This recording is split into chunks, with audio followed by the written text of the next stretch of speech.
Yes, O Lord. Hallelujah. Hallelujah. Hallelujah, Jesus. Hallelujah. Can we just lift our hands to the Lord? Hallelujah. We glorify your name. We magnify your holy name, Lord. We exalt your holy name, O God. Patuloy ka namin pinupuri, patuloy ka namin pinasasalamatan, patuloy ka namin sinasamba, O Diyos, ngayong umagang ito. Ang lahat ng aming pasasalamat, ang lahat ng aming pagpupuri sa lahat ng iyong kabutihan at kadakilaan ay ibinibigay po namin at ipinagkakaloob po namin sa iyo. Karapat-dapat ka lamang tumanggap ng tamang pagsamba at ng tamang pagpupuri. Ngayon pong umaga pong ito, O Diyos, habang kami nakatayo sa iyong dakilang harapan, nais naming ipasaliksik sa iyo ang lahat ng laman ng aming buhay. Ano man ang nakikita mo, Panginoong, mga karumihan at kasalanan, sinadya man namin o hindi, lahat ng aming pagkukulang, lahat ng aming kakapusan, lahat, Panginoon, ng kapangitan ng aming buhay, idinudulog namin sa iyo. Sa umaga pong ito, kaming lahat ay patuloy na humihingi ng patawad sa lahat ng aming kasalanan at humihingi ng paghuhugas ng iyong banal na dugo na natigis doon sa krus ng Kalbaryo. Dalangin po namin kaming lahat sa umagang ito'y dalisayin ng iyong kabanalan at ng iyong katuwiran. Damitan ng damit ng kabanalan ng aming Panginoong Jesucristo upang kaming lahat ay maging karapat-dapat sa iyong dakilang harapan. At wala isa man sa amin, Panginoon, ang madisqualified sa aming pagdilingkod. Maraming pong salamat. Dalangin po namin na ang buhay ng bawat isa po ngayong umaga ay magbigay ng mataas na karangalan ng kaluwalhatian sa iyong dakilang pangalan. Salamat po, O Diyos. Salamat. Dahil alam po namin ang Diyos na aming pinaglilingkuran, karapat-dapat lamang, Panginoong, magbigay kami ng pagsamba at paggalang sa pinakamataas na pangalang higit sa lahat ng pangalan. Banal na Espiritu Santo, ikaw po malayang manguna sa aming kalagitnaan, kumilos ka ayon sa iyong sariling kaparaanan, hindi sa aming sariling kaparaanan. Ikaw ang manguna. Maging ang iyong lingkod, hawakan mo ang aking isip at ang aking puso, maging ang aking labi, at anumang bagay na aking babanggitin ay naaayon lamang sa iyong dakilang kalooban. Maraming pong salamat. Sa inaming patuloy na ipinagkakatiwala ang umagang ito, O Diyos, at hayaan mo pa na sa aming kalagitnaan, patuloy lamang na ikaw ang maitanghal at maitaas. Sa iyo lahat ng papuri, pagluwalhati at pagdakila sa pangalan ng aming Panginoong Hesus. Sa lahat ay magsabi na Amen and Amen and Amen and Amen. Mas malakas ang palakpak sa ating pong Diyos na buhay. Come on, church. We bless your name, we bless your name, we bless your name, O God. Yes, O Lord. Yes, O Lord. Hallelujah, hallelujah, hallelujah, hallelujah, hallelujah. Yes, O Jesus. Yes, O Lord. Hallelujah, hallelujah, hallelujah. Oh, Shakara kaya barabakandara kaya barabakandara kaya barabakandara. Yes, oh Jesus. Oh, we worship you. We worship you in spirit and in truth. We magnify your holy name, Lord. Hallelujah, hallelujah, hallelujah, hallelujah, hallelujah. Yes, oh Lord. Hallelujah. Praise God. Makakaupo tayong lahat. Isa hong mapagpalang umaga po sa buhay ng bawat isa po sa atin ngayon pong umaga pong ito. Amen? Amen? Tanungin nyo nga ho sandali ang inyong katabi kung nakahanda na pong makinig ng salita po ng Diyos. Dahil alam po natin ang bawat araw ng linggo ay araw na kung saan tayo ho ay nagbibigay ng tunay na pagsamba sa atin hong Panginoong Diyos ng buhay. Amen? Isa pa nga hong malakas na palakpak sa ating Panginoon. Praise God, praise God. Praise God. Sa umaga hong ito ay hindi pa rin tayo umaalis po sa ating pinakatema It is about revival, a call to intentional soul winning. Pwede ho bang pakibanggit natin minsan pa ho? Revival, a call to intentional soul winning. Ito po yung ating pinaka-monthly theme pa rin po. Hindi pa rin ho tayo umalis dyan. And this morning po, nais ho nating dalhin ang isang mensaheng niligay ng Diyos sa ating sa ating puso. It is about live with the end in mind. Everybody say, live with the end in mind. Minsan pa po, live with the end in mind. Dito po sa 2 Corinthians chapter 5 verse 10 NIV translation, nais lang ho natin basahin ang ating pinaka-key verse. For we must all appear before the judgment seat of Christ, so that each one may receive what is due for what he has done in the body, whether good or bad. Pwede ho bang minsan pa ho natin basahin na sabay-sabay? For we must all appear before the judgment seat of Christ, so that each one may receive what is due for what he has done in the body, whether good or evil. Everybody say, whether good or evil. Let God bless the reading of His Word. Dito po sa 2 Corinthians chapter 5 verse 10 ng NIV translation, binabanggit po dito na ang bawat isa sa atin ay haharap sa paghuhukom ng ating Panginoon. Sabihin po natin lahat, judgment seat of Christ. So that each one may receive what is due for what he has done in the body. Upang ang bawat isa po sa atin ay tumanggap kung ano man yung bagay na ginawa natin sa ating katawan habang tayo naririto sa lupa. Whether good or evil. Excuse me po. Whether good or evil.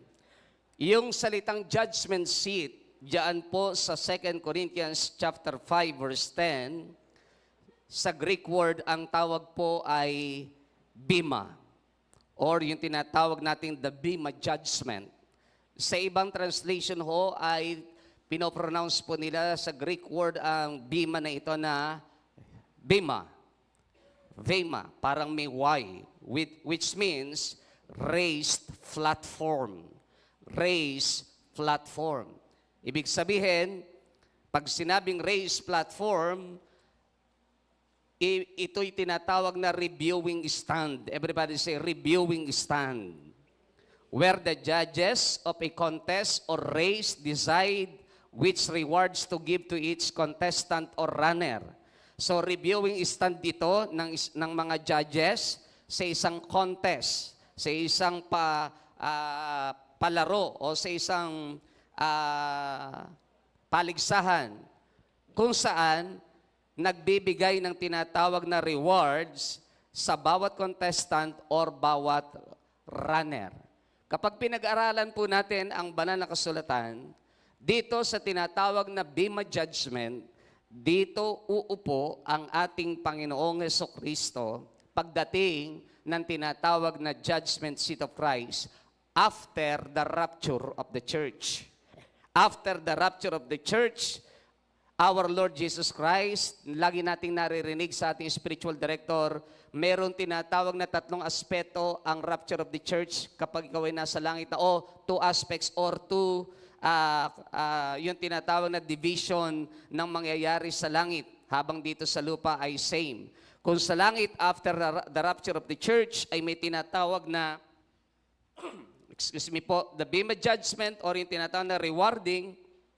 After the rapture of the church, lahat tayo ay harap sa Diyos, i-reward ang lahat ng ating ginawa dito sa lupa.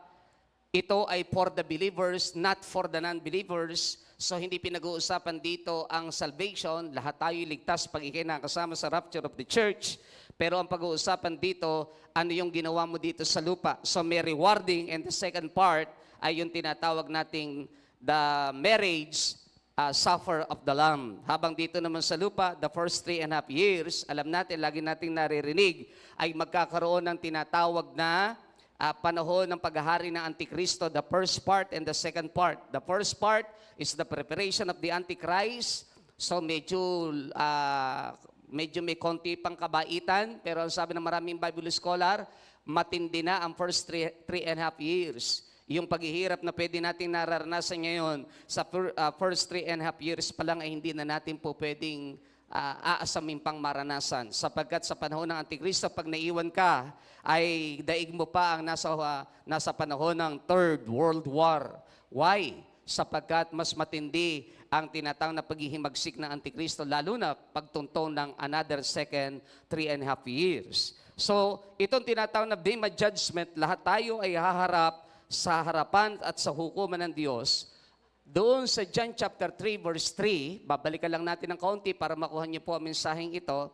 After we experience the born again experience, sabi roon, unless a man be born again, he cannot see the kingdom of God. Matapos ang isang tao ay maipanganak na muli, maborn again, mabago ang buhay, ang espiritong patay sa kasalanan ay bubuhayin ng Diyos sa kapangyarihan ng banal na Espiritu Santo. Ang espiritong patay sa kasalanan magkakaroon ng appetite sa Diyos na makipagniig. Ang espiritong patay sa kasalanan magkakaroon muli ng pagkakataon na ang Diyos ay makadaupang palad at makaniig sa pamamagitan ng tinatawag na born again experience. Sapagat kapag si Jesus ay pinapasok na isang tao sa kanyang puso, sa kanyang buhay bilang Panginoon at sariling tagapagligtas, ang sabi ng John chapter 1 verse 12, ang taong iyon makakaranas ng tinatawag na kapanganakan muli by the power of the Holy Spirit. By the power of the Holy Spirit. So ang isang taong patay sa kasalanan, patay ang espiritu sa kasalanan, muling bubuhayin ang espiritu ng Diyos at magkakaroon ng appetite, makikipagnig sa Diyos, papasok ang Panginoon sa kanyang buhay, kasama ng espiritu ng Diyos, magkakaroon ng tinatawag na deposit ng banal na Espiritu Santo, ang buhay ng taong iyon, bababaan ng banal na Espiritu Santo, magbabago ang buhay niya sa panloob na katauhan at lalabas ang pagbabagong iyon sa panlabas ng katauhan. Ang taong iyon na tinatawag sa kapangyarihan ng banal na Espiritu Santo, sabi ng Titus 2:13, nagkaroon ng tinatawag na sanctification power of the Holy Spirit, the sanctifying power of the Holy Spirit ay pumasok sa kanyang buhay, nalinis ang kanyang pagkatao, ang taong iyon ay tunay ngang na born again. Sabi na 2 Korinto 5 talatang 17, ang sino man nakipag-isa na kay Kristo, isa ng bagong nilalang, wala na ang dating pagkatao, siya ngayon ay bago na. Simula nung araw na yon, na ang taong yon ay nakakilala sa Diyos at na born again, lahat ng gagawin ng taong iyon, pagdating ng Bema Judgment, ay ipagsusulit niya sa Diyos. Naintindihan po natin? Lahat ng gagawin, ipagsusulit natin sa Panginoon. Magkakaroon ng review ang ating buhay dito sa lupa pagdating sa Bema Judgment. In Revelation 22 verse 12 to 13 ay nagpaalala ang banal na kasulatan, behold, I am coming soon. My reward is with me. And I will give to everyone according to what he has done. I am the Alpha and Omega, the first and the last, the beginning and the end. I am coming soon. My reward is with me. Ang mga regalo, ang mga gantimpala, o ang mga korona ay nasa akin. And I will give to everyone according to what he has done.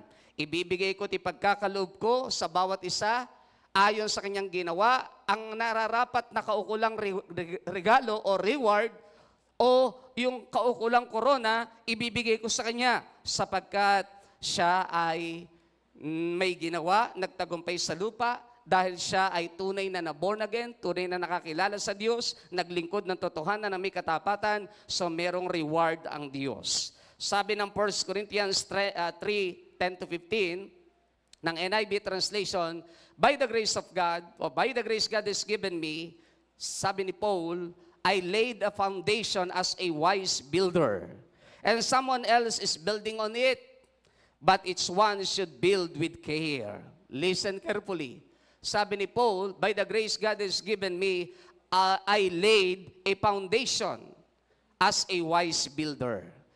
Naglagay ako ng pundasyon bilang isang matalinong tagapagtayo ng pundasyon. And someone else is building on it. At meron din namang ibang nagtatayo sa ibabaw ng pundasyong nailagay ko na. It is about the faith and doctrine itinuro ni Pablo sa Corinthian church. But listen carefully. But ang payo ni Pablo sa mga naghahangad na magtayo ng panibagong pundasyon sa ibabaw ng pundasyong kanyang itinayo, but each one should build with care. Each one should build with care. Dapat maging maingat ang bawat magtatayo sa ibabaw ng pundasyong nailagay ko na. For no one can lay any foundation other than the one already laid. Sapagkat walang sino mang pwede pang magtayo ng panibagong pundasyon maliban sa isang pundasyong naitalaga na at naitatag na, which is Jesus Christ. So nagpapaalala si Pablo sa mga taga-Korinto, sa mga Kristiyano, na kayong nagtatayo ng pundasyon, pinipilit yung magtayo ng panibagong pundasyon sa ibabaw ng pundasyon, dapat maging maingat.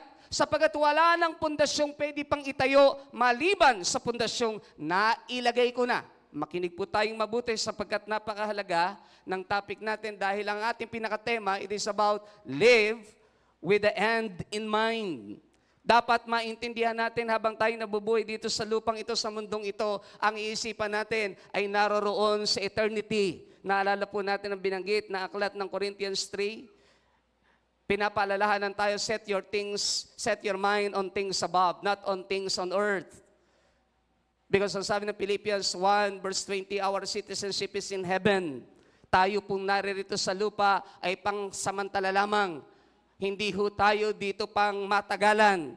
Kung ikaw ay magtatayo at maglilingkod at magtatayo ng panibagong pundasyon, maging maingat. Ang sabi ni Pablo, may nailagay na at may naitayo na at yan ay walang iba kundi ang ating Panginoong Hesukristo. So lahat ng pananalig at pananampalataya at doktrinang pwede mong paniwalaan ay dapat umuugnay at bumabalik sa ating Panginoong Hesukristo. Lahat ng paraan ng pamumuhay na gagawin natin ay dapat kung ano ang paraan ng pamumuhay na mayroon ng ating Panginoong Hesukristo. Kaya nung last month, ang ating topic, imitate Christ. Kailangan i-imitate natin tularan ng ating Panginoong Hesukristo. Sabi ng verse 12, if anyone builds on this foundation using gold, silver, costly stones, wood, hay, or straw, their work will be shown for what it is, because the day will bring it to light. Lahat ng ginawa ng tao naman ang ginamit niya sa pagtatayo ng pundasyon, daraan sa tinatawag na paghahayag. Sapagkat yung tinatawag na the day, which is the capital letter, John Jose and IB translation, will bring it to light. Because the day, referring to the Bema judgment, it will be rewarded or rebuilt with fire. Sa panahong iyon, lahat ng pundasyong ginamit ng bawat sa motibo ng puso sa paglilingkod, lahat ay daraan sa apoy. And the fire will test the quality of each person's work. At ang apoy ang magdedetermina kung ano nga ba ang ginawa ng isang tao, ng isang individual, kung ito nga ba'y papasa sa pamantayan ng ating Panginoong Hesukristo. In verse 14, if what has been built survives, kung ang naitayo ay nanatili at di nasunog, the builder will receive a reward. Tatanggap ang tagapagtayo ng tinatawag na gantimpala. If it is burned up, pero kung ito'y masunog, the builder will suffer loss, but yet will be saved. Take note, uulitin ko po, sa judgment seat of Christ, sa Bema judgment, ang salvation ay hindi pinag-uusapan. Sapagat ang lahat ng haharap sa judgment seat of Christ, Bema judgment, ay ang lahat ng kinuha sa rapture of the church, meaning lahat sila'y believers, lahat sila'y mananampalataya.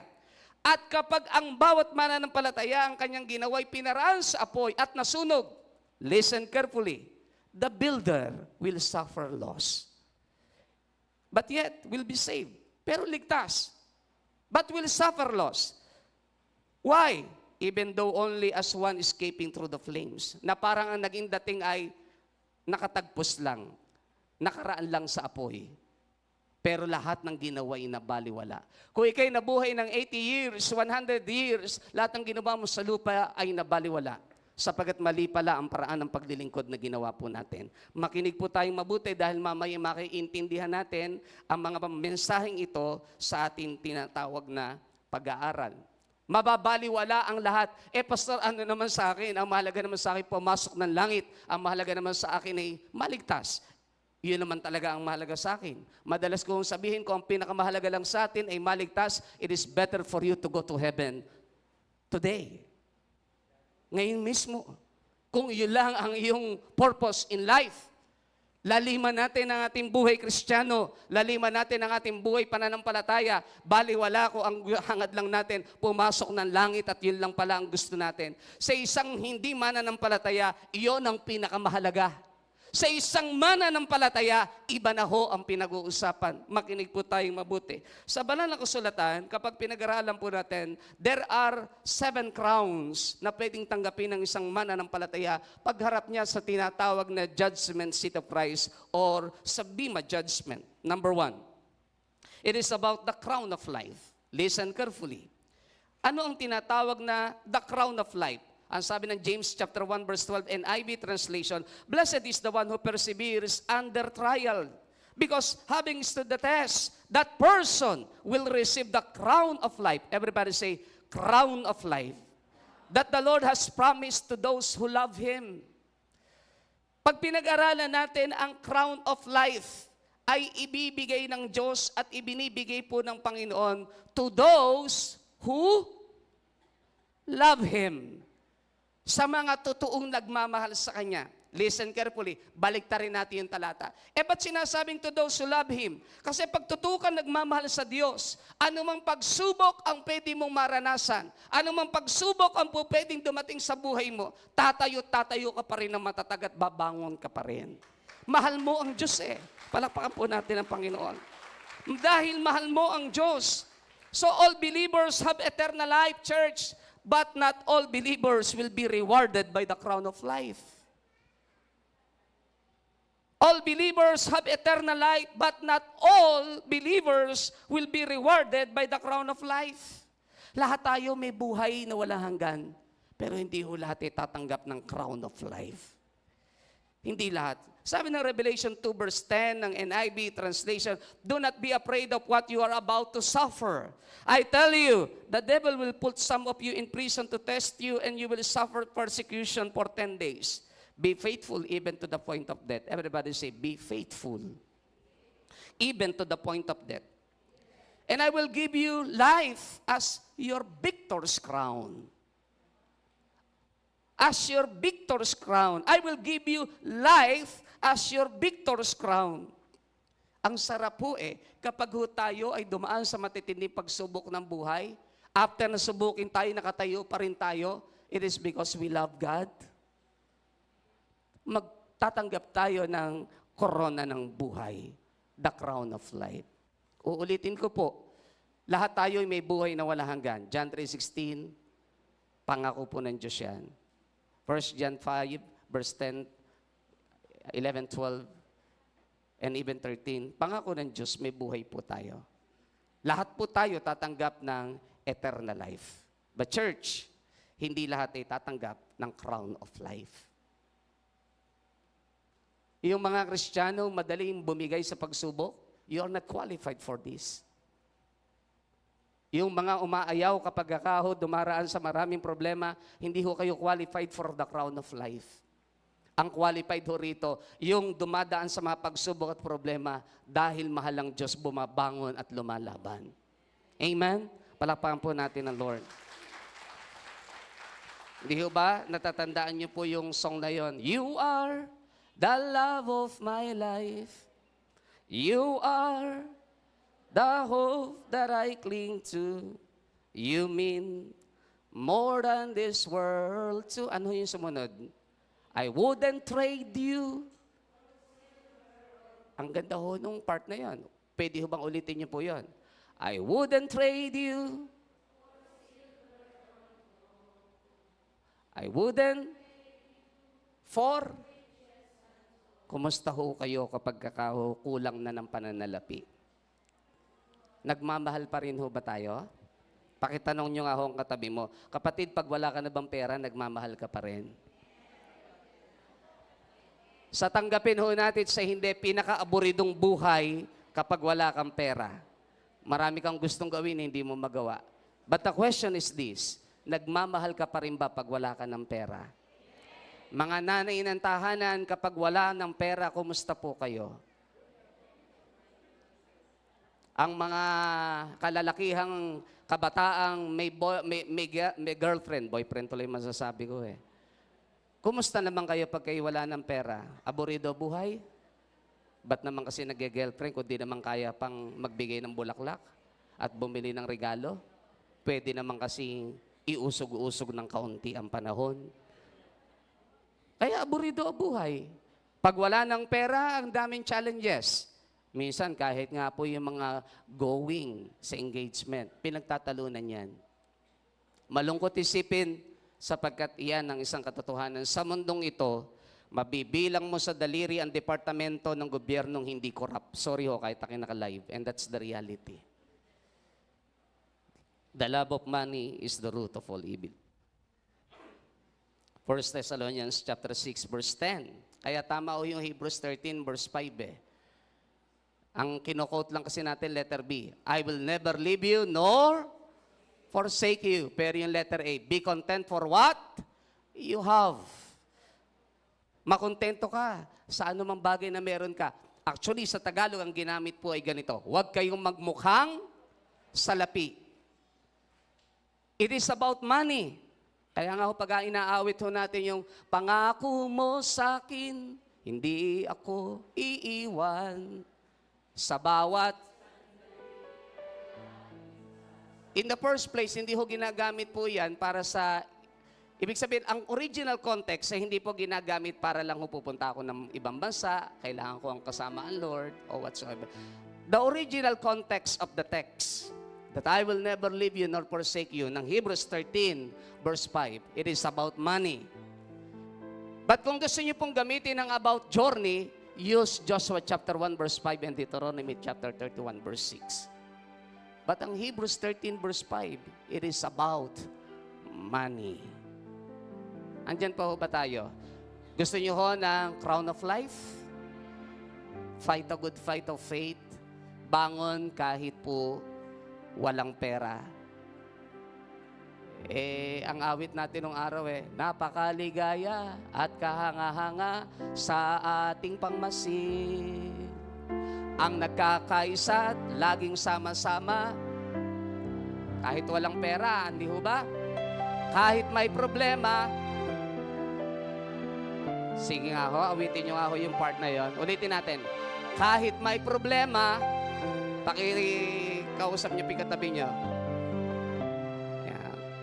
Kahit may problema at wala kang pera, di ba't minsan pa po.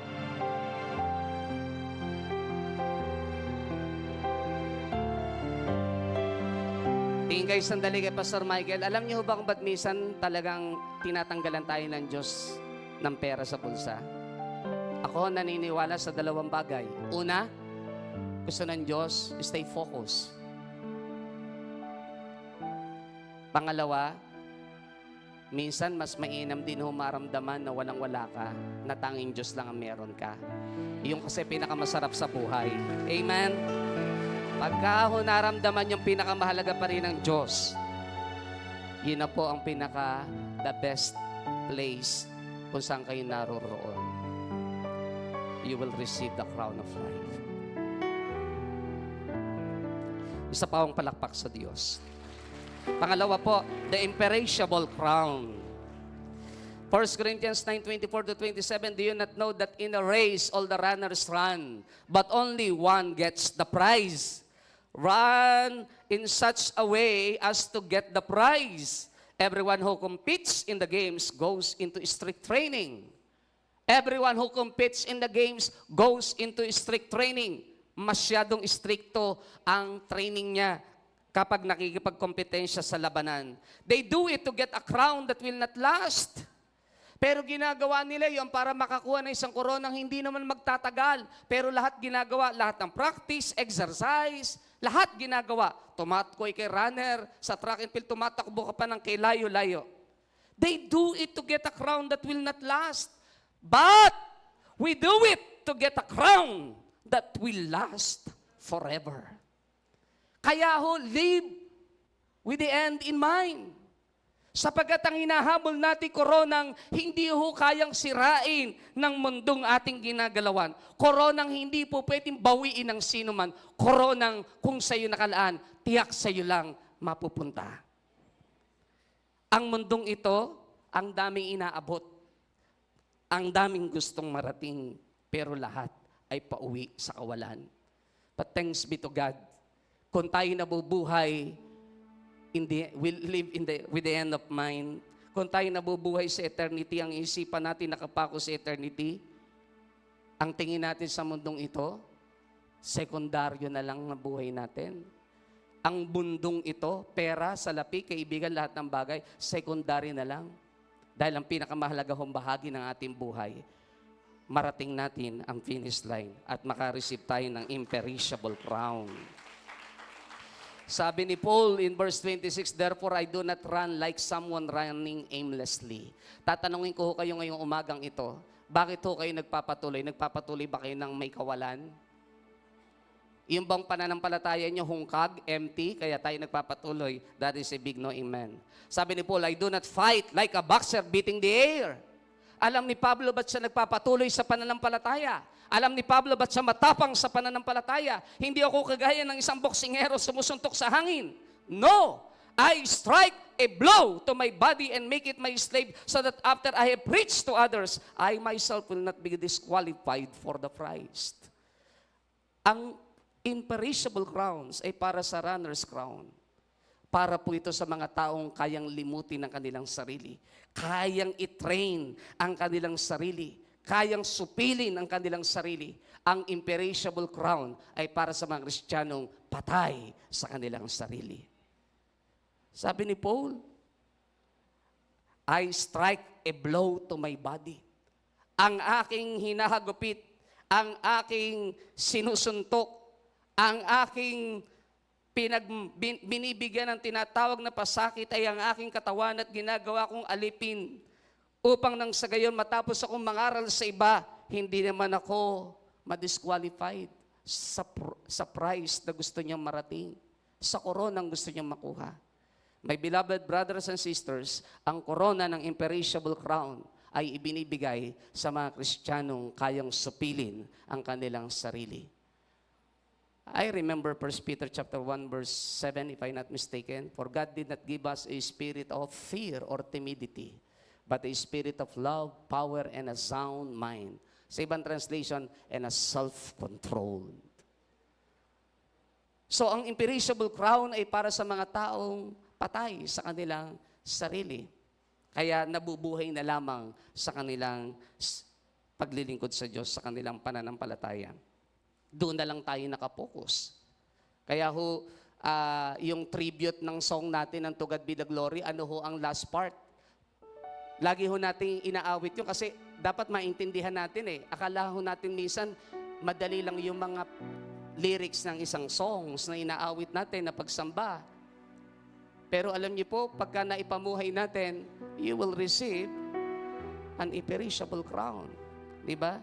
Ano nga ulit yung dulo nun? Oh, let me... Anong kaya ba yan? Ayan. May tribute yan. Anong kaya yan? G, ayan. Ano nga lyrics nun? Oh, let me live my life. Do you remember that song? Just let me live my life. Ano? Sige, pakitingnan niya. No? Tingnan niyo po. And let it be pleasing, Lord, to Thee. And should I gain any praise, let it go to Calvary. Pakinggan niyo po muna ito bago natin awitin. Alam niyo po ang isang matinding challenge sa Kristiyano, yung habang naglilingkod tayo, may tendency tayong kuhanin at ipagmalaki na ang bagay na paglilingkod na ginagawa natin kaya nangyayari. It is because of us, because of me. No, amen. Pag hindi ka patay sa sarili mo, uhaw ka pa rin sa palakpak ng ibang tao. Sa ministry, hindi lahat ng inyong effort pwede ma-appreciate. Kami hong pastor, hindi lahat ng inyo pong effort pwede namin from time to time na-appreciate. Pero gusto ko pong ulitin ito sa inyo, hindi niyo po ginagawa iyan para sa sarili niyo. Ginagawa niyo po yan para sa Diyos. I-appreciate man kayo ng iba o hindi man, just do it. Just let me live my life. Let it be pleasing, Lord, to thee. And should I gain any praise, let it go to Calvary. Just let me live. Just let me live my life. Let it be blessing. Let it be pleasing, Lord, to thee. Should I gain any praise, let it go. Let it go to Calvary. Kaya ho ang ating pangako sa Diyos,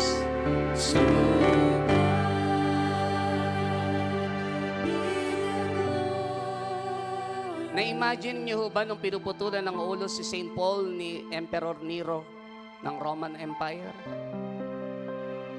Grabe po yun.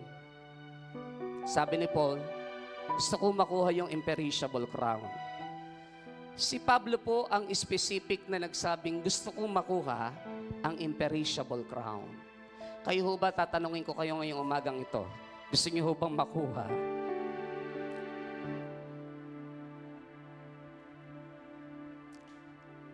ang koronang iyan? Mamaya ho ay pupunta tayo sa lundo. Ba't ba napakahalaga ng mga koronang iyan? Baka ho kasi mali din ang ating mindset. Pero mahirap kapag ho kayo walang corona pagdating ng rapture of the church o ng Bema Judgment. Sasabihin ko sa inyo later on, ba't mahirap ang walang corona? Saved naman ako, pastor. Yes. Pero sana lahat tayo kagaya ni Pablo naghahangad rin na magkaroon ng corona. Amen? Para kaya kay Pablo yon, mamaya tingnan mo natin. Pangatlo po, 7 crowns. The crown of righteousness. Everybody say, the crown of righteousness. 2 Timothy 4:5-8, but you keep your head in all situations, endure hardship, do the work of an evangelist, discharge all the duties of your ministry. For I am already being poured out like a drink offering, and the time for my departure is near. I have fought the good fight. I have finished the race. I have kept the faith. Now there is in store for me the crown of righteousness. Everybody say, crown of righteousness. Si Paul, ang sabi niya rito, there is in store for me the crown of righteousness. Kakaiba po yung imperishable crown. Kasi yun po ay hinahangad niya. Pero ito, sigurado siya na there is in store for me the crown of righteousness which the Lord, the righteous judge, will award to me on that day, referring to the Bema Judgment. And not only to me. Ang makatatanggap ng crown of righteousness ay hindi lang ako, but also to all who have longed for His appearing. But sure na sure si Pablo na makakatanggap siya ng tinatawag na crown of righteousness. Sapagkat siya mismo ay naghahangad at nangangarap ng rapture of the church. Na isang araw, makaharap niya ang kanyang Diyos na kanyang pinaglilingkuran. Lahat ng tao na mananampalataya na Kristiyano na naghahangad, merong tinatawag na longings, merong tinatawag na malalim na pagkauhaw, na pananabik na dumating na ang Panginoong Hesus. Lahat ng taong yon ay tatanggap ng crown of righteousness. Wow! Pero may mga qualification binanggit si Paul. Sabi niya, yung mga taong lumaban ng buong tapang ng pananampalataya, fighting the good fight of their faith. Yung sabi niya, I have finished the race. I have kept the faith. Lahat ng ito ay bahagi ng kwalifikasyon ng mga taong tatanggap ng crown of righteousness. Fought the good fight, finished the race, kept the faith. Hindi ka naman pwede makasama sa rapture of the church nang hindi mo pinag-igihan ang iyong buhay pananampalataya. Andyan pa ho ba tayo? Kung hindi mo natapos ang pagkakatawag sa iyo ng Diyos at nag-backslide ka, hindi ka rin naman automatic pwede makasama sa rapture of the church. Nariyan pa ho ba tayo? Iba ho ang righteousness na tinutukoy dito. The righteousness is imputed to all those saved by grace through faith.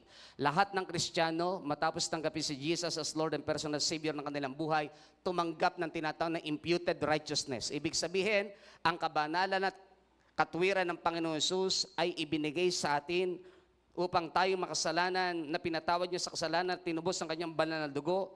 Ang makita ng Ama ay hindi ang ating kasalanan at karumihan, kundi ang makita ng God the Father ay ang kabanalan, katwiran ng Panginoong Jesus na nasa ating buhay. And that is imputed righteousness. So lahat tayo ay righteous before the eyes of God, not because of our own righteousness, but because of the righteousness of our Lord Jesus Christ. But because of what Jesus Christ did on the cross. Kaya ho, I remember yung isang song na, I worship you, Almighty God. There is none like you. I worship you, O Prince of Peace. Ano ho kasunod? That is all I want to do.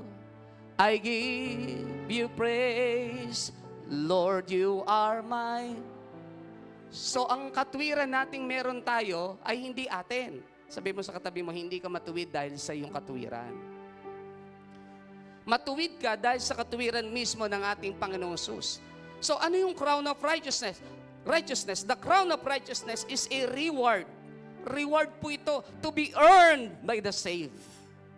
Na dapat makuha ng mga ligtas. Ina-earn po ito, dapat makuha natin.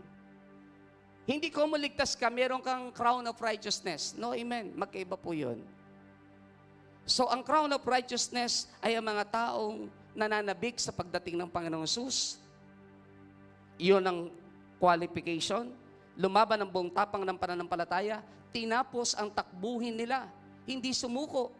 Kaya hindi po pwedeng pa nagkakaedad na tayo eh. Hindi na ako ate, hindi na ako magpapatuloy, hindi na ako magdilingkod. O ikaw na lang apo ang magpatuloy. Wala hong ganon.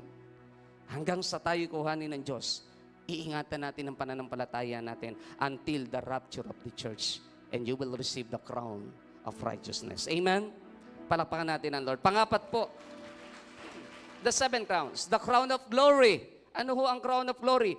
Be shepherds of God's flock that is under your care, watching over them. Not because you must, but because you are willing as God wants you to be.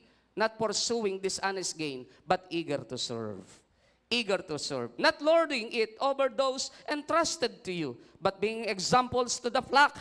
And when the chief shepherd appears, you will receive the crown of glory that will never fade away. You will receive the crown of glory that will never fade away.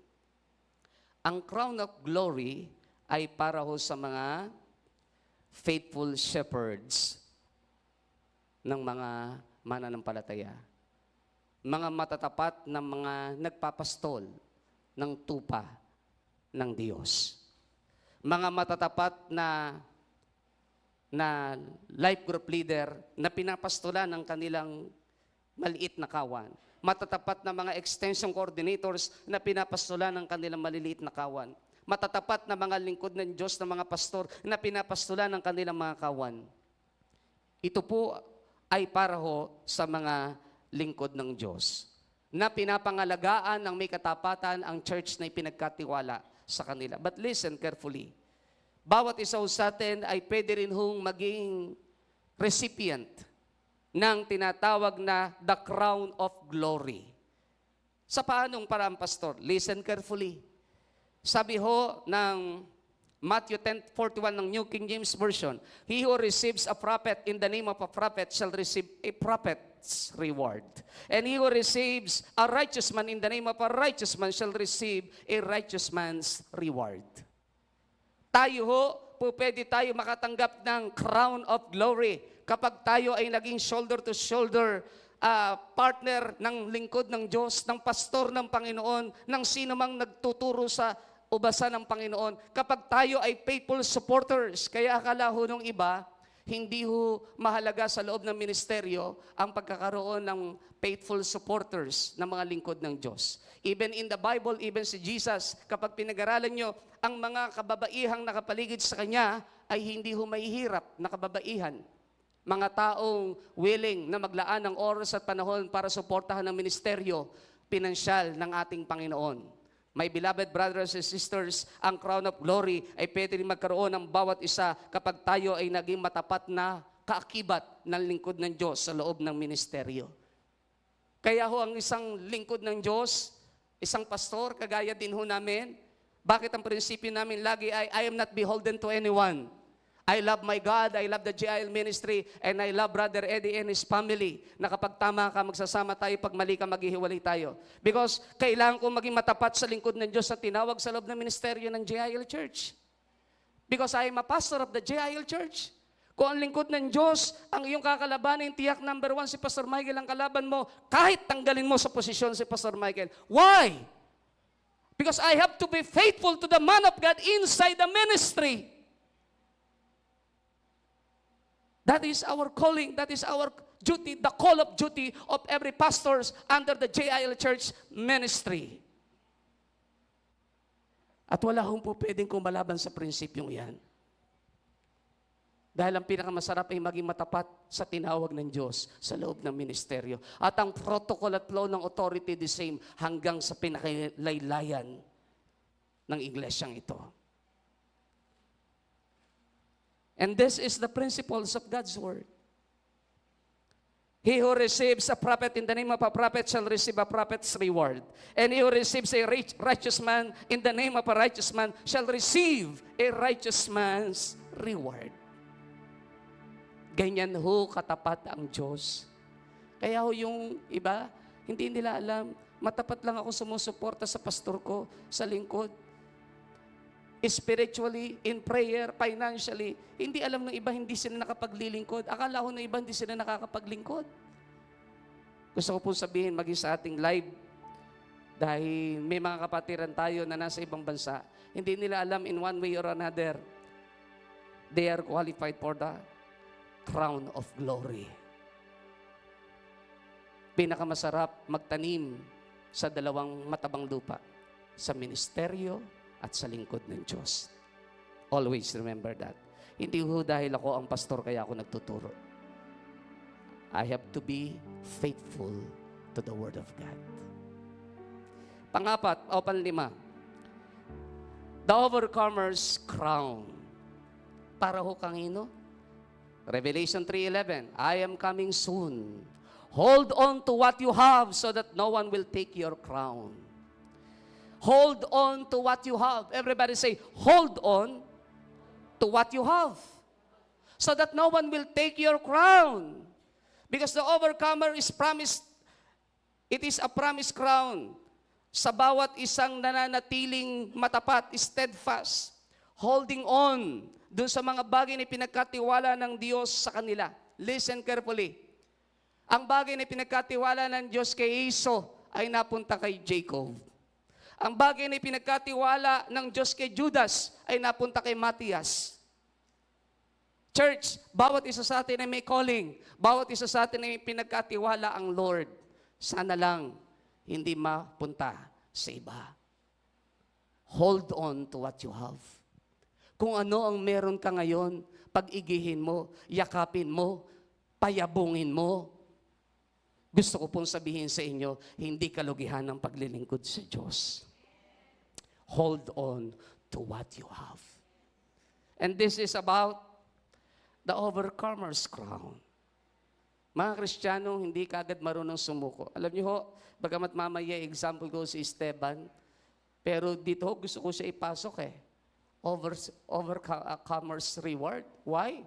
Imagine mo yun, binabato ka na hanggang sa mamatay, pero hindi sumuko si Esteban.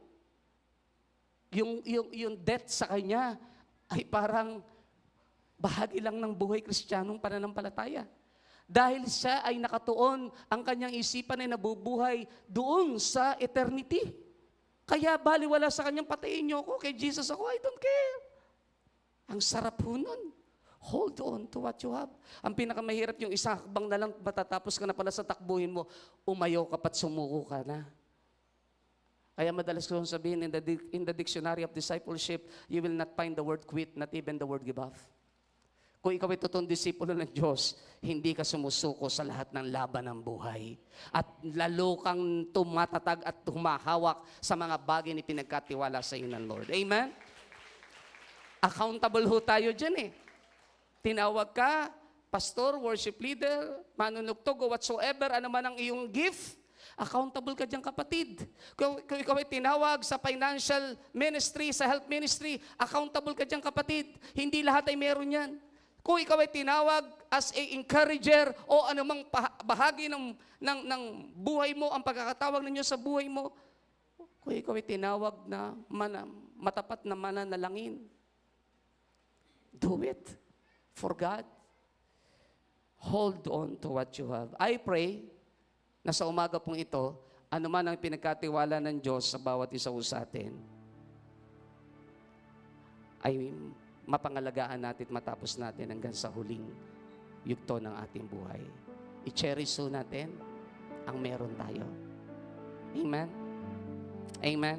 Ang sarap po nun pagka sinabing i-cherish mo, yakapin mo, hindi mo bibitawan no? Ay, kasi yun ho yung yun ho yung pinaka masarap na bahagi na ating buhay. Noon tinitingnan ko ang buhay ni Judas, mali ang kaisipang itinilaga siya ng Diyos. That Judas were predestined to betray Jesus. No, that is not true. Kapag gano'n naging prinsipyo ng Bible, ibig sabihin, pinapaikot lang tayo ng Diyos sa kanyang sovereign power sa gusto lang niyang mangyari. No, amen? From the very beginning, from the very start, in the Garden of Eden, man has been given a free will, a free of choice. You are free to choose. Gusto niyo magpatuloy? Pwede. Gusto mo umayaw? Pwede. Gusto mo i-destroy ang buhay mo? Pwede. It's up to you. It's up to you. That's why, ang paalala, hold on to what you have. And remember, Revelation 3 ay church ang kausap ng ating Panginoong Jesucristo. Ang may pandinig ay makinig. Panganim, I sense the Spirit of the Lord in our midst. The martyr's crown. Everybody say, the martyr's crown. Revelation 2 verse 10, ulitin natin, do not be afraid of what you are about to suffer. I tell you, the devil will put some of you in prison to test you, and you will suffer persecution for 10 days. Be faithful, even to the point of death. And I will give you a life. I will give you life as your victor's crown. The martyr's crown, Revelation 6 verse 9, ang binanggit ay, when he opened the fifth seal, I saw under the altar the souls of those who had been slain because of the word of God and the testimony they had maintained. Bakit itong mga ito, ang binanggit ay, I saw under the altar the souls of those who had been slain because of the word of God. Alam niyo po kung para kanino ang martyr's crown? Sa mga taong buhay ang pinuhunan sa paglilingkod. Pinatay, pinugutan ng ulo, para po sa kanila ang martyr's crown. I remember po ang isang misyonaryo na magdadala ng Bible sa isang bansa. May kamit po siya isang Kristiyano, nakwento ko na ho ito sa inyo before, matagal na. Nung mag-meet sila, bigla na lang ibaba niya bagahe niya, bigla na lang may kinuha, hindi man lang nag-thank you. Samantalang nung siya ay bumaba ng, pagpasok pala ng airport, binisita lahat ng kanyang gamit. Pagdating ng bus, binisita lahat ng kanyang gamit. Doon ho, sumibol yung prayer na, sabi ho nung misyonaryong ito, Panginoon, kung noon sa panahon mo, nagpakita ka ng bulag, ngayon po ang hiling ko, bulagin mo po sila. Nung buksan ang maleta niya, na supposed to be panay Bible ang laman, ang bagahe niya, walang nakita yung mga nag-search. Buhay ang puhunan. Kaya nung kinuha yung bagahe niya, na hindi malang nag-thank you, nasaktan siya. Sabi niya, grabe ito. Buhay na pinuhunan mo, madala mo sa lang Biblia, wala man lang thank you. Nung siya nasa underground church na, at aatin na siya ng gawain, lumapit sa kanya ang pastor, at ang sabi sa kanya, Brad, pasensya ka na. Alam kong nagtataka ka siguro, bakit hindi man lang nag-thank you, ang kumuha sa iyo ng bagahe. Gusto ko sabihin sa iyo na nahuli siya kapuputo lang ng kanyang dila. The martyr's crown.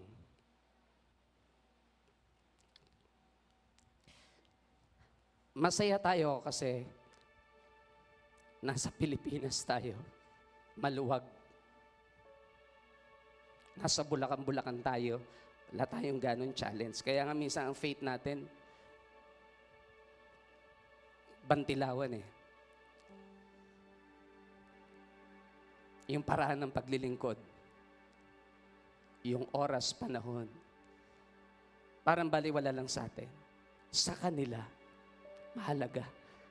Ang bawat sitas ng talata ng Biblia, bibilutin at ilalagay sa ilalim ng dila para lang may maipangaral sa mga taong pupuntahan nila. Dahil hindi po pwedeng memorize mo lang. Kailangang patunayan mong talagang nasulat sa banal na kasulatan. So ang pipiliin mong Biblia, ang papel ay mahusay. Ipilasin mo yon at babalutin mo siya, papaliitin mo hanggang ilagay sa ilalim ng iyong dila. Nagkataon na ang isang kapatid natin ay nahulihan sa ilalim ng dila.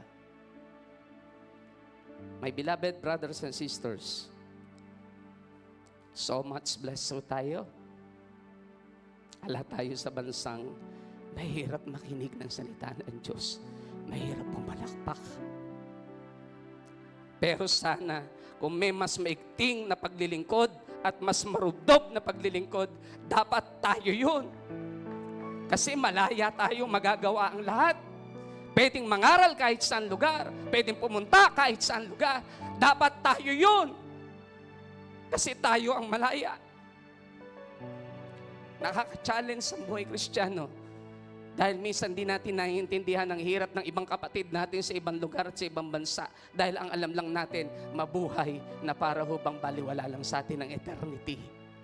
My beloved brothers and sisters, this is the time to be serious in our Christian life. Masarap pa rin ho na maglingkod ng totoo at ng tama at yakapin ng Diyos na totoo. Amen? Dahil totoo po ang Diyos na inyong pinaglilingkuran. Hindi po siya peking Diyos. He is a real God. A genuine God. Hindi po siya based on theory, but based on experience. The martyr's crown.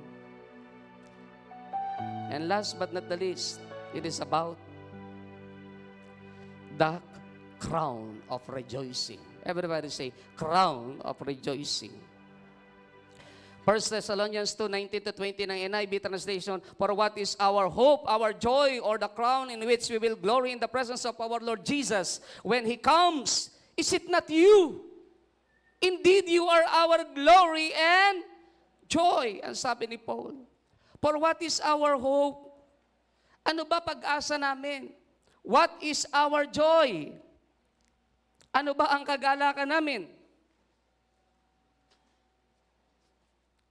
Or the crown in which we will glory in the presence of our Lord Jesus. O korona kung saan pwedeng doon kami magmamalaki sa harapan ng Panginoong Jesus when He comes. Is it not you? Hindi ba kayo yun?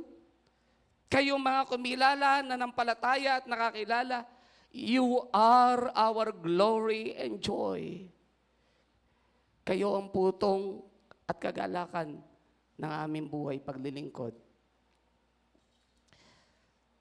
The greatest work you are privileged to do for the Lord is to bring more people to Christ our Lord. Because the crown of rejoicing is for the soul winner. The greatest work you are privileged to do for the Lord is to bring more people to Christ our Lord. And this is our greatest work, to fulfill the great commandment or the great commission, the two sides of the coin. Mark 16:15, go ye into all the world, preach the gospel to all nations. Conversion. Kailangan marami makakilala, ma-evangelize. Pero pagdating ng Matthew 28 verse 19-20, it is about discipleship. Baptize them in the name of the Father and of the Son and of the Holy Spirit and make them disciples of all nations. Baptize them. Bautismahan nyo sila. Gawin nyo sila mga disipulo ko. The greatest work you are privileged to do for the Lord is to bring more people to Christ our Lord. In Daniel 2, o 12:2-3 New King James Version, meron hong dalawang mangyayari sa huling panahon. And many of those who sleep in the dust of the earth shall awake. It speaks about doon ho sa lahat ng namatay na. Lahat sila mabubuhay. Some to everlasting life. Ang iba mabubuhay doon sa buhay na walang hanggan. And some to shame and everlasting contempt. May mabubuhay na maguli sa everlasting life. Meron din namang mabubuhay na maguli na namatay na sa kahihiyan ng buhay. Verse 3, those who are wise, lahat ng matatalino shall shine like the brightness of the firmament. And those who turn many to righteousness like the stars forever and ever. Listen carefully. Live with the end in mind. Kung ikaw ay mabubuhay sa mundo, dapat nabubuhay ka doon sa kabilang buhay. Ano ang ibig sabihin? Those who are wise shall shine like the brightness of the firmament. And those who turn many to righteousness like the stars forever and... Sino ho ang mga tinutukoy dito? The soul winners. Yung mga nag-aakay ng kaluluwa, nagdadala ng kaluluwa. Yung mga taong naglilid na mga tao sa paanan ng Panginoong Hesus, magliliwanag sila. Sila yung mga totoong matatalino. Kaya tama ang sinabi ng Proverbs 11:30 na sa nating tema o one of the key verse. The fruit of the righteous is a tree of life. And he that winneth soul is wise. Yung taong matalino, siya yung nagdadala ng kaluluwa sa paanan ng Diyos. Kinonfirm ni Daniel. Those who are wise shall shine like the brightness of the firmament. And those who turn many to righteousness like the stars forever and ever. Live with them in mind. Church, kung gusto ho nating maging mahalaga ang ating buhay na walang hanggan, magdala ho tayo ng maraming kaluluwa sa paanan ng Diyos. Ang kagaya po natin ay mga bituin sa langit, magniningning ng panghabang panahon. Hindi natin minsan naiisip ang kahalagahan ng soul winning. Hindi natin naiisip ang kahalagahan minsan na pagdadala ng kaluluwa sa paanan ng Diyos. Live with the end in mind. Mismo si Daniel, nakita niya ito. Ang iba ma-awake, mabubuhay na maguli, some to everlasting life and some to shame and everlasting contempt. Tama ho ang sinabi ng Luke 19:10, New King James Version, ulitin natin ang mga talatang ito. For the Son of Man has come to seek and to save that which was lost. Ano ang main purpose ng Lord? Ba't siya nanaog sa lupa? To seek and to save that which was lost. Someone said, every Christian is a soul winner or a backslider. Which one are you? Listen carefully. Pinapag-aralan ko po ang message o underlying principles ng mensaheng ito na binanggit ng isang article. Every Christian is a soul winner or a backslider. Which one are you? There is no middle ground. Wala rin yung third option.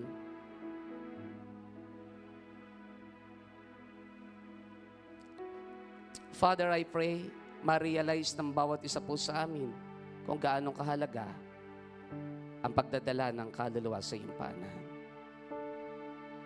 Let there be a realization. Which one are you? Soul winner ka ba? Or backslider? Bakit pastor sinasabing backslider kundi soul winner?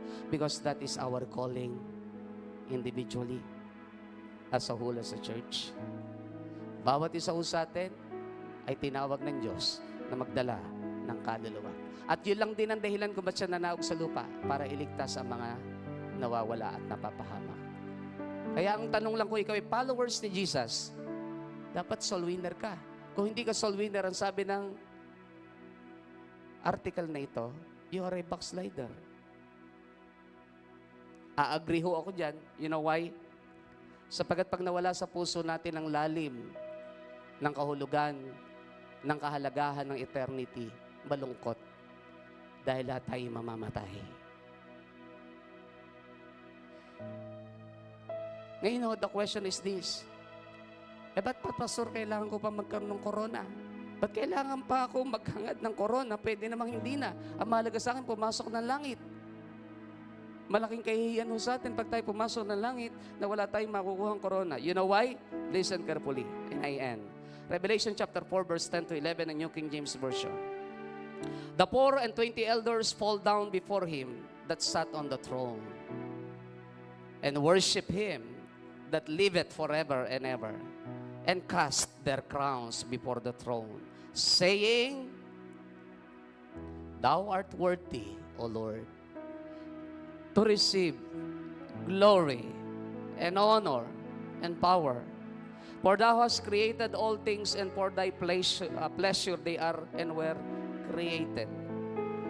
Church, makinig ko tayong mabuti. Balikan ho natin ang verse 10. The 24 elders fall down before him that sat on the throne. Sino ho ang nakaupo sa trono? Referring to the Lamb of God in chapter 4. And worship him that liveth forever and ever.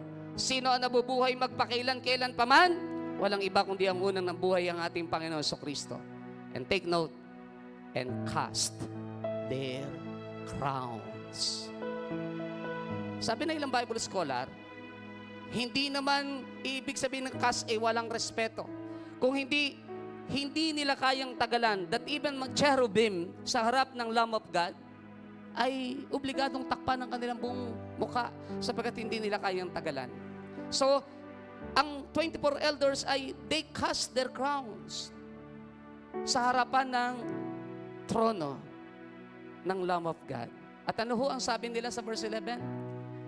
Thou art worthy, O Lord, to receive glory and honor and power, for thou hast created all things, and for thy pleasure they are and were created. Ang bawat korona hong matatanggap ho natin ay hindi ho para sa atin. It is for the Lamb of God.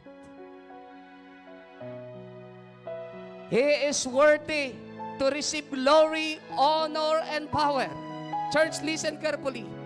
Kaya natin ginagalingan ang paglilingkod. Kaya natin pinagbubuti ang paglilingkod. Kaya gusto natin makakuha ng corona, hindi para itaas ang ating sarili, kundi para bigyan ng corona ang totoong karapat-dapat tumanggap ng corona. At ito'y walang iba kundi ang ating Panginoong Kristo. Ganun ho kahalaga ang bawat paghahangad ng corona ang gusto nating magkaroon. Gusto natin isang araw, may maibibigay tayo. Lord, ikaw lang naman talaga karapat-dapat. Ikaw ang umibig at nagmahal sa amin kahit di kami karapat-dapat. Nagbigay ng panahon at oras para kami mahalin, yakapin. Pinatawad mo kahit hindi kami karapat-dapat patawarin. Sa ilang po ang corona ko. Dahil nagkaroon ako ng pagkakataong maglingkod sa iyo.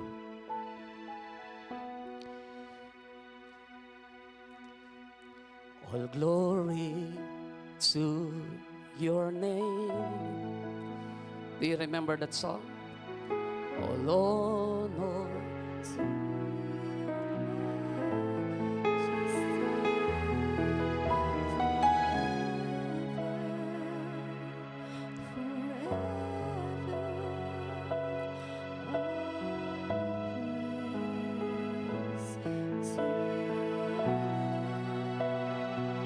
karapat dapat ho kaya ang Diyos na tumanggap ng lahat ng kaluwalhatian, papuri, kamaharlikaan, and that is the meaning of majesty.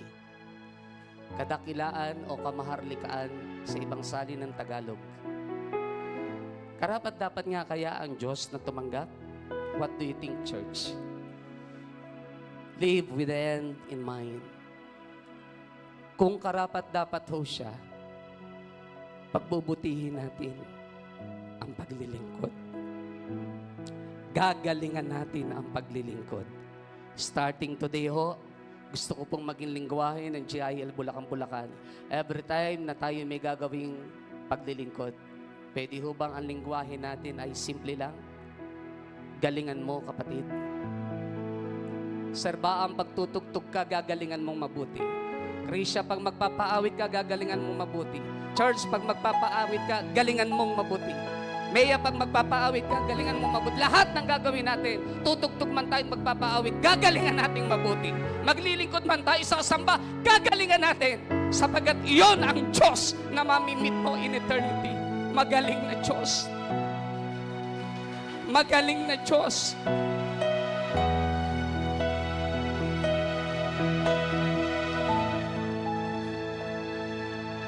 Wala akong pwedeng tumalo doon sa katotohanan ng iyon, church. Hindi ho deserve ng Lord ang paglilingkod na kakarampot. Hindi ho deserve ng Lord ang paglilingkod na 50% lang. Buhay na iaali mo na 70% lang. Hindi ho deserve ng Diyos yun. Kahit di kayo magpo-post lang sa FB, sa page natin, gagalingan mo. Dahil hindi deserve ng Diyos ang mga pangit na bagay. Lahat ay the best sa Kanya.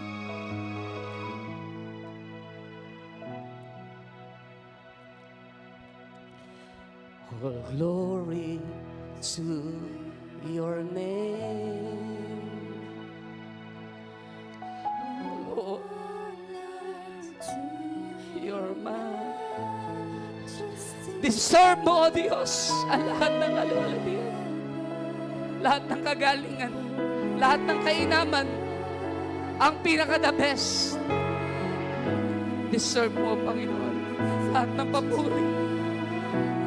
All glory. All glory to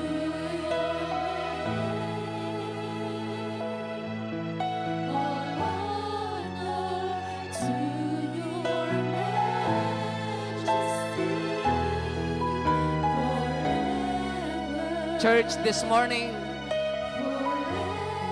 you can do anything you wanted to do for God.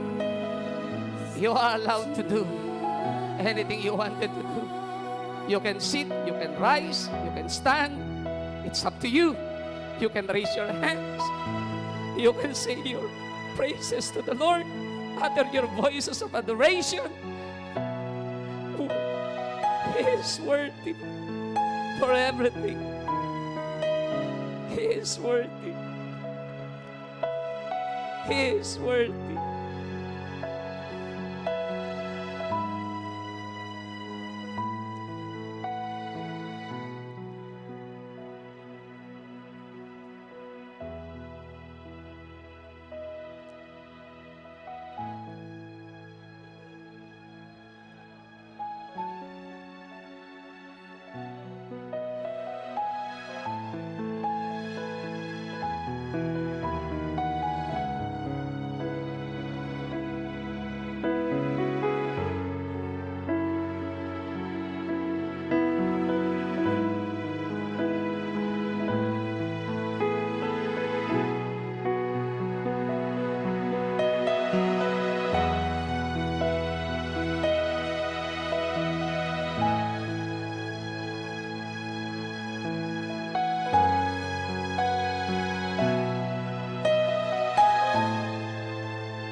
alone.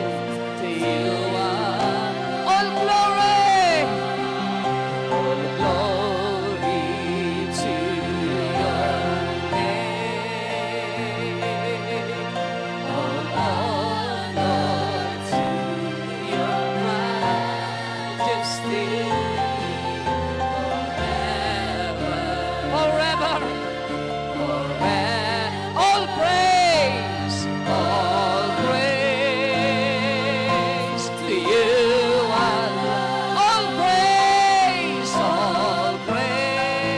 to you alone. To you alone. All praise to you alone.